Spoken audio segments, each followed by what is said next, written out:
भारत की पाकिस्तान में target killing की कार्रवाइयों का होलनाक मंसूबा बेनकाब। भारतीय एजेंटों के ज़ेरे असर किराए के कातलों और उनके सहूलतकारों को गिरफ्तार कर लिया गया। एक वारदात में पाकिस्तानी शहरी मोहम्मद रियाज को रौला कोट की मस्जिद में कत्ल किया गया। वारदात के लिए कातिल अब्दुल्ला अली के साथ सोशल मीडिया पर भारतीय एजेंटों ने राब्ता करके कत्ल का टास्क दिया। सिक्योरिटी इदारों ने अब्दुल्ला अली को कराची एयरपोर्ट पर गिरफ्तार किया। दूसरी वारदात में शाहिद लतीफ़ को सियालकोट में कत्ल किया गया। भारतीय एजेंटों ने एक तीसरे मुल्क से मोहम्मद उमैर को पाकिस्तान भेजा, जिसने 5 रुकनी टीम बनाई।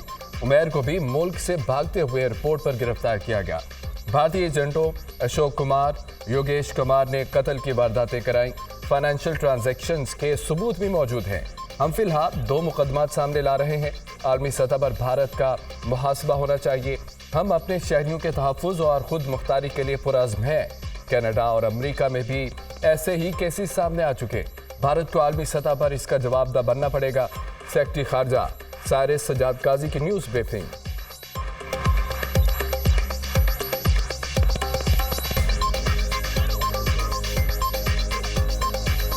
On 11 October 2023,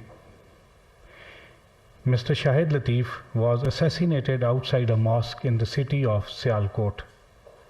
A detailed investigation revealed that an Indian agent, Yogesh Kumar, based in a third country, orchestrated the assassination. Another Indian agent was involved in the killing of another Pakistani national, Mohammad Riaz, who was assassinated during Fajr prayers in a mosque in Rawalakot on 8 September 2023. Law enforcement agencies tracked the killer, Mohammad Abdullah Ali. Interrogation revealed that Mohammad Abdullah Ali was recruited and guided by Indian agents Ashok Kumar Anand and Yogesh Kumar. The conclusions one is forced to draw that these cases reveal a growing sophistication and brazenness of Indian-sponsored terrorist acts in Pakistan. मेरे एक मेहरबान ने कहा कि अगर हमें हुकूमत मिली तो तमाम सियासी कैदियों को वो रहा कर देंगे।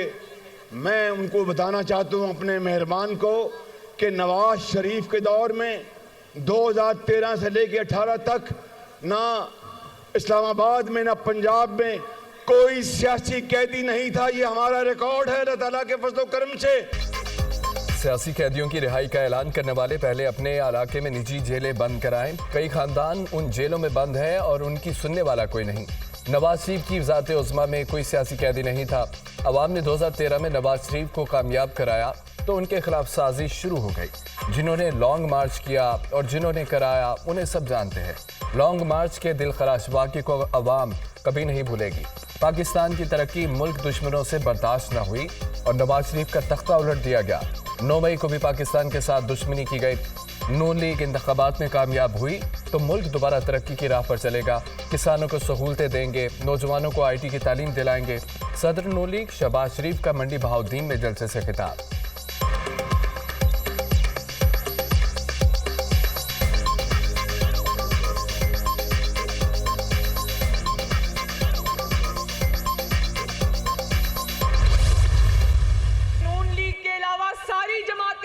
जिन्होंने किया कुछ भी नहीं और उनका दिन रात काम यही है कि तनकीद करो, इल्जामात लगाओ। कुछ जमातें आजकल पंजाब में ऐसी भी आई हुई हैं जिन्होंने 15-15 साल एक सूबे में हुकूमत की है और आज पूछो कि 15 साल में 15 मंसूबे गिनवा दो तो कुछ भी नहीं है बताने के लिए।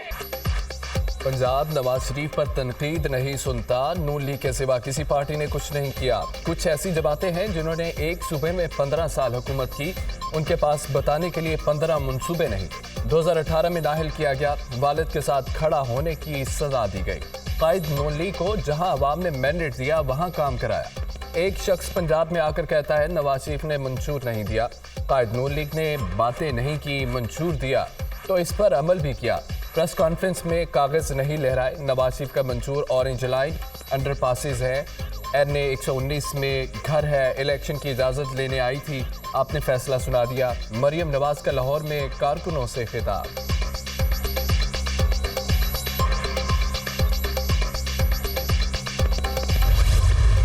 कोई तो वजह है कि शेर जो वो शिकार के लिए ही नहीं निकल रहा।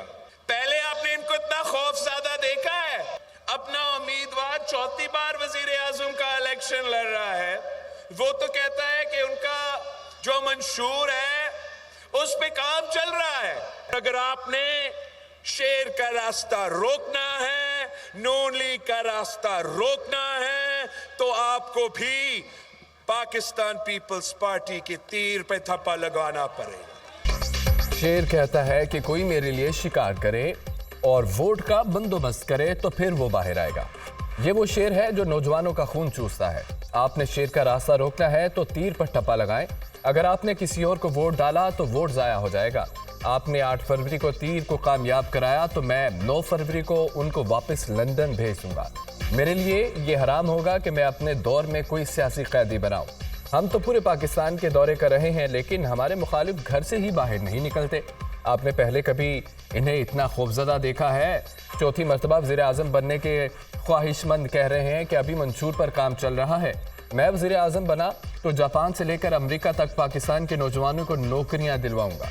Chairman peoples party Bilawal Bhutto का गुजरात में जलसे से खिताब।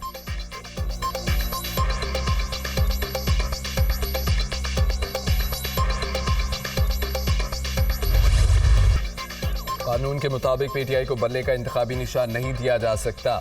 इंटर पार्टी इंतखाबात का ना होना आईन और कानून की बड़ी खिलाफवर्जी है। किसी जमात को मामूली बेज़ाब्तगी पर इंतखाबी निशान से महरूम नहीं करना चाहिए। पीटीआई को बल्ले से महरूम करने की सारी जिम्मेदारी पार्टी मामलात चलाने वाले पर है। जिम्मेदारान उन पर हैं जो पार्टी पर जमहूरियत नहीं चाहते। इलेक्शन कमीशन को ये इख्तियार हासिल है कि वो इंटर पार्टी इलेक्शन ना होने पर इंतखाबी निशान ना दे। जब इलेक्शन कमीशन ने इंतखाबात के लिए 1 साल का वक्त दिया, उस वक्त उनकी हुकूमत ही मुतअद्दिद नोटिस जारी करने और अजाफी वक्त देने के बावजूद इंटर पार्टी इंतखाबात नहीं कराए गए। तहरीक इंसाफ ने इंटर पार्टी इंतखाबात के इनेकाद में कानूनी तकाज़ों को नज़रअंदाज किया। इंटर पार्टी इंतखाबात में अपने ही मेंबरान को लाइलम रखा। पेशावर हाई कोर्ट की जानिब से इलेक्शन कमीशन के अमूर में दखल अंदाजी इख्तियारात से तजावुज़ है। पेशावर हाई कोर्ट ने लाहौर हाई कोर्ट के हतमी फैसले का इंतज़ार भी न किया। सुप्रीम कोर्ट ने पीटीआई को बल्ले का इंतखाबी निशान न देने का तफसीली फैसला जारी कर दिया। 38 सफ़ात पर मुश्तमिल तफसीली फैसला चीफ जस्टिस काजी फायद ईसा ने तहरीर किया।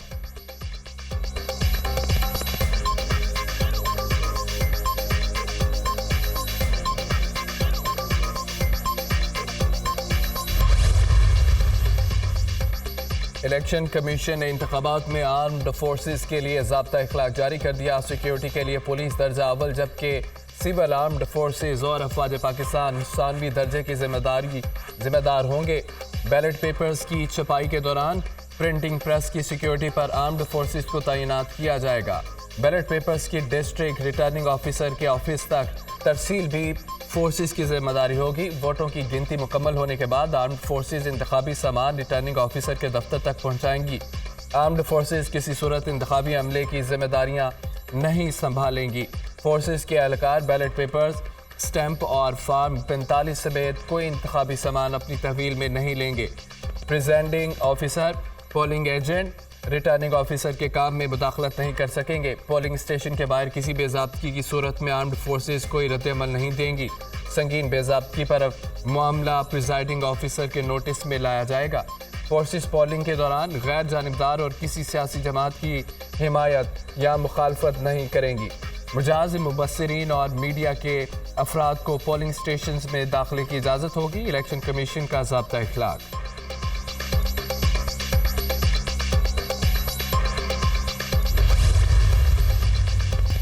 कोई सियासी जमात सोच समझकर मुल्क को नुकसान नहीं पहुंचा सकती। सिर्फ एक फितने ने मुल्क को मुआशी तौर पर नुकसान पहुंचाया।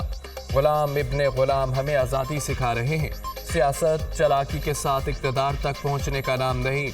हमारी सियासत शरीयत के मुताबिक है। हमें अपने निज़ाम के लिए कुरान और सुन्नत से रुजू करना चाहिए। अमीर JUI मौलाना फजलुर रहमान का मुल्तान में खिताब।